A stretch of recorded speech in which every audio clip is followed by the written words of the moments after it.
नमस्कार मित्रों, स्वागत है आपका हमारे चैनल जे वीडियोस में। पिछले एपिसोड में हमने देखा कि एक के बाद एक राजकुमार प्रतियोगिता में आ रहे हैं और धनुष उठाने का बहुत प्रयास कर रहे हैं, लेकिन विफल हो जा रहे हैं और पसीने से भी तर हो जा रहे हैं। और सभी राजकुमार आस पड़ोस के जो देख रहे हैं वो भी हंस रहे हैं। बेइज्जती या अपमान लगातार हुआ चला जा रहा है। देखना यह है कि जो दो सामर्थ्यवान व्यक्ति हैं उन दोनों में से पहले धनुष कौन पकड़ेगा। मुझे ऐसा प्रतीत होता है कि जो पहले धनुष पकड़ेगा और विजयी हो जाएगा तो दूसरे का नंबर ही नहीं आएगा, बात खत्म हो जाएगी। अब देखना यही है कि एक सभा में बैठे हैं और एक सभा से इतनी दूर है, वो कैसे आके उनसे पहले धनुष पकड़े। वासुदेव श्री कृष्ण ने वैसे भी बोल दिया है कि कर्ण को अगर कोई मना कर सकता है तो वो केवल देवी द्रौपदी खुद है। बाकी मैं नहीं रोक पाऊंगा, ना आप रोक पाएंगे। तो फिलहाल शुरू करते हैं एपिसोड 101 पार्ट 1। कर्ण से विवाह करने की इच्छा यदि द्रौपदी की ना हो तो वो मना अवश्य कर सकती है।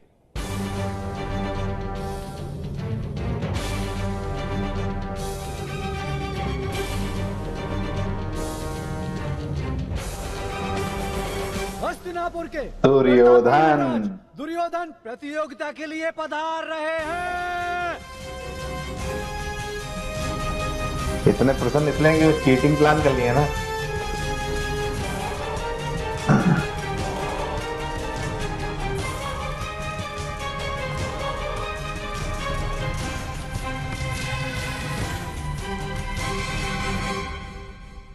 प्रणिपात महाराज ध्रुपद,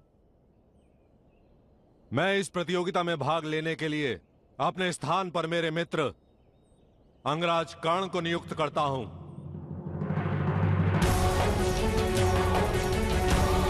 देवी द्रौपदी भी कह सकती हैं मैं इस प्रतियोगिता में भाग लेने के बाद विजेता की जगह अपनी जगह हमारी मित्रता को समर्पित किया है। बधाई अंगराज कर्ण। मेरा प्रेडिक्शन तो गलत हो गया यार।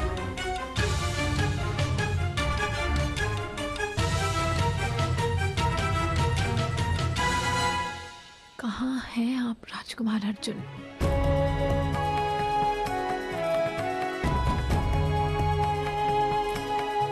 कहाँ जा रहे हो ब्राह्मणों? टकरा गई नियति।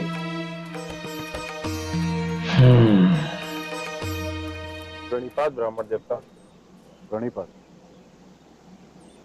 हम सब भिक्षा मांगने जा रहे थे। यहाँ भिक्षा? वहाँ कामपिल में कुबेर का भंडार खुला है और आप लोग यहाँ भिक्षा मांग रहे हैं। ये तो ऐसे हुआ जैसे पास में नदी बह रही है और चूहा भूमि चाट रहा है। कामपिल्य की ओर नहीं जा रहे थे, हमें शीघ्र ही नैमिषारण्य की ओर प्रस्थान करना है। यदि आपके पास कुछ दान मिल जाए तो हम कृतार्थ होंगे भूदेव। मेरे पास क्या मिलेगा? मैं तो स्वयं कामपिल्य पहुंचने की आशा लेकर यहाँ बैठा हूं, पर अपंग हूं। चल पाता तो वहां जरूर जाता। जीवन में नहीं खाए होंगे ऐसे ऐसे पदार्थ खाने को सोने की मुद्राएं मिलेंगी। मैं तो कहता हूँ आप लोग भी वहां जाइए और अपने कंधे पर बैठाकर मुझे भी ले चलो वहां। क्षमा कीजिए भीम रेडी। परंतु हम वहां जाना नहीं चाहते। सुनो, मेरे लौटने की चिंता मत करना, मैं स्वयं व्यवस्था कर लूंगा। बस वहां तक पहुंचा दो, बड़ी कृपा होगी।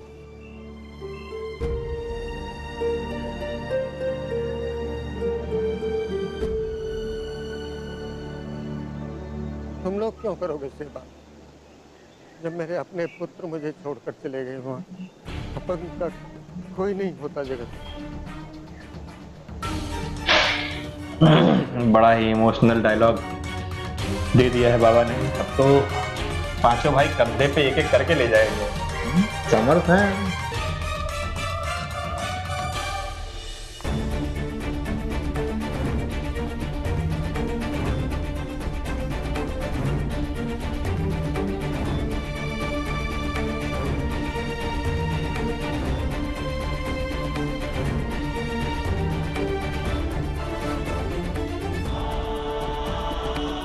मुझे लगता है द्रौपदी जी जो है वो तब तक इंतजार करेंगे जब तक कि धनुष न उठा ले। क्या कहते हो? क्या पहले रोक देंगे? देखते हैं। पधारिए। वहां तक तो जाएंगे ही जाएंगे।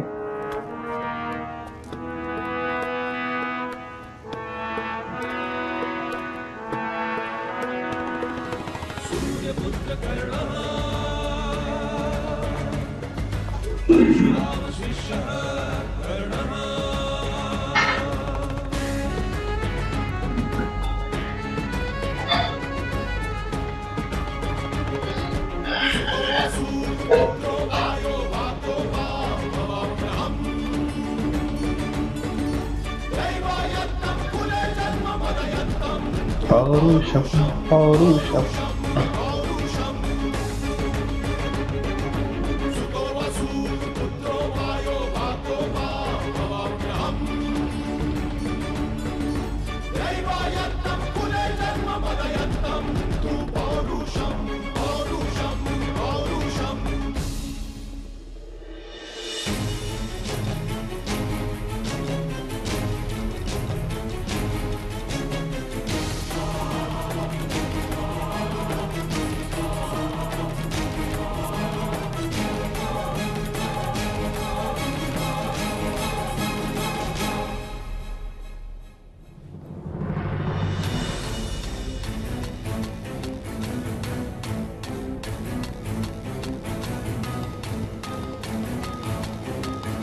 बहुत बेहतरीन सीन चल रहा है इस वक्त अगर देखा जाए।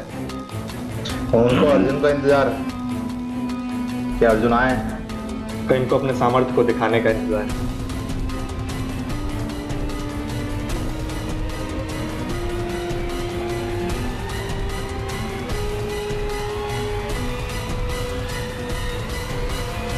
हमें क्षमा करें अंगराज, किंतु इस बात की अनुमति नहीं दी जा सकती।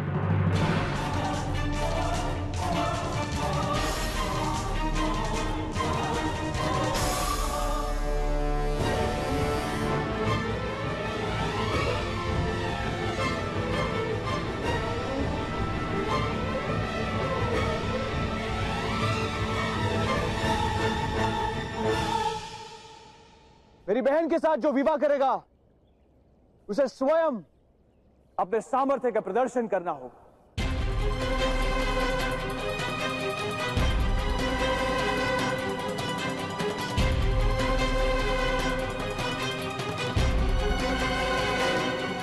किंतु इस स्पर्धा एग्जाम में चीटिंग नहीं कर सकते। बाज लो। सामर्थ्य का अर्थ केवल धनुर्विद्या नहीं। Admit card cancel. युवराज दुर्योधन स्वयं महासमर्थ।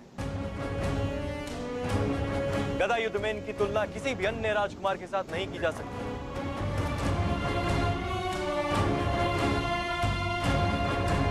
यदि यह प्रतियोगिता गदा युद्ध की होती तो युवराज दुर्योधन अवश्य ही सर्वश्रेष्ठ सिद्ध होते। किंतु मेरी बहन का विवाह विश्व के श्रेष्ठ धनुर्धारी से हो, यह हमारा निर्णय है।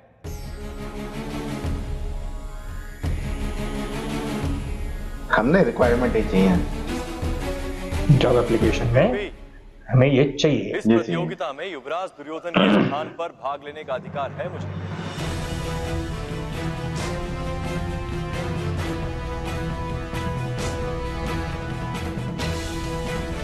राजा के विश्वास पात्र सैनिक का सामर्थ्य उसके राजा का सामर्थ्य ही माना जाता है,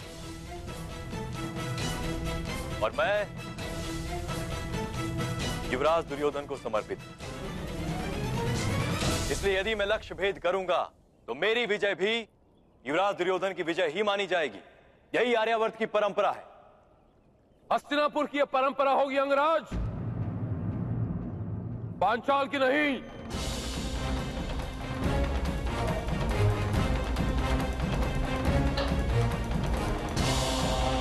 वहाँ कौन से नियम चलते हैं हमें लेना देना नहीं।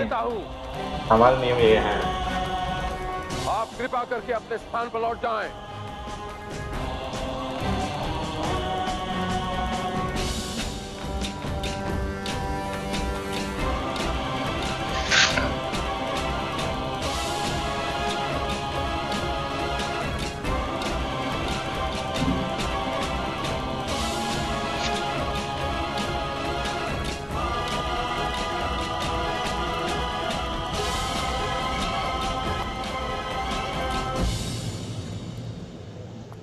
इस बार तुम्हें परंपरा के नाम पर पराजित किया है मेरे बच्चे। अब क्या करोगे? फिर अपमान कर दिया तुम्हारा।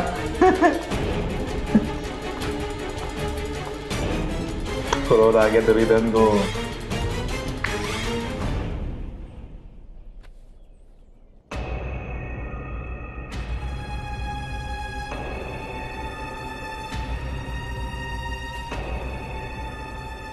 परंपरा के नाम पर किसी के सामर्थ्य का अपमान करने वाले महाराज द्रुपद, मैं हस्तिनापुर का युवराज आपको प्रश्न करता हूं, क्या योजना है आपकी?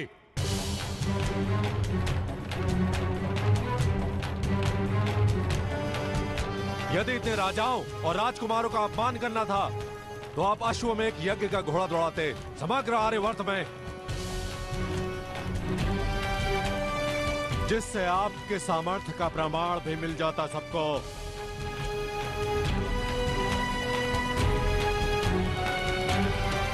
महाराज,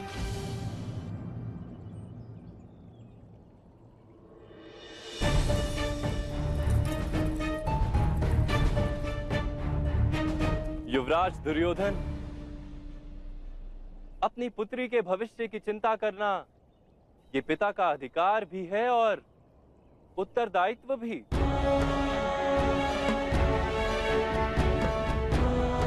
इसीलिए स्वयंवर को धर्म कार्य माना गया है और स्वयंवर में मिली पराजय को अपमान मानना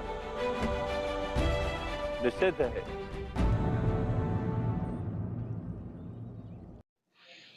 जैसा कि इस एपिसोड में हम लोगों ने देखा कि कर्ण धनुर्विद्या में पारंगत होने के बावजूद धनुष को हाथ तक नहीं लगा पाए। क्यों? क्योंकि यूं कह लें कि अर्जुन से विवाह करना एक तरीके से सभी चाहते थे, नियति था और तय था। द्रुपद भी चाहते थे, द्रौपदी स्वयं चाहती थी, वासुदेव भी चाहते थे। वासुदेव ने ये तो आयोजन किया था पूरा। मतलब तीनों लोग यही चाहते थे कि ये द्रौपदी का जो विवाह हो वो अर्जुन के साथ। यहाँ पे जो सामर्थ्य वाली बात है, सामर्थ्य एक विषय ही अलग हो गया। जब बात ऐसी आती है कि जहां पे आपको विवाह केवल एक किसी व्यक्ति विशेष से करना हो तो सामर्थ्य का सवाल ही नहीं। लेकिन ये चीजें राजकुमारों को तो नहीं पता। लेकिन यहाँ पे सामर्थ्य के नाम पर पे सभी राजाओं को स्वयं का सामर्थ्य दिखाने का अधिकार प्राप्त है। यदि यहाँ पर अर्जुन आ गए होते और पहले उन्होंने धनुष पकड़ लिया होता तो शायद ये पूरा खेल या माजरा ना हुआ होता। देखते हैं कर्ण के लिए दुर्योधन खड़े तो हैं, क्या वाद विवाद प्रतियोगिता में कर्ण के लिए कुछ कर पाते हैं या दुर्योधन खुद उठाने जाते हैं? देखना पड़ेगा। ये देखने के लिए मिलते हैं अगले एपिसोड में। फिलहाल के लिए राधे राधे।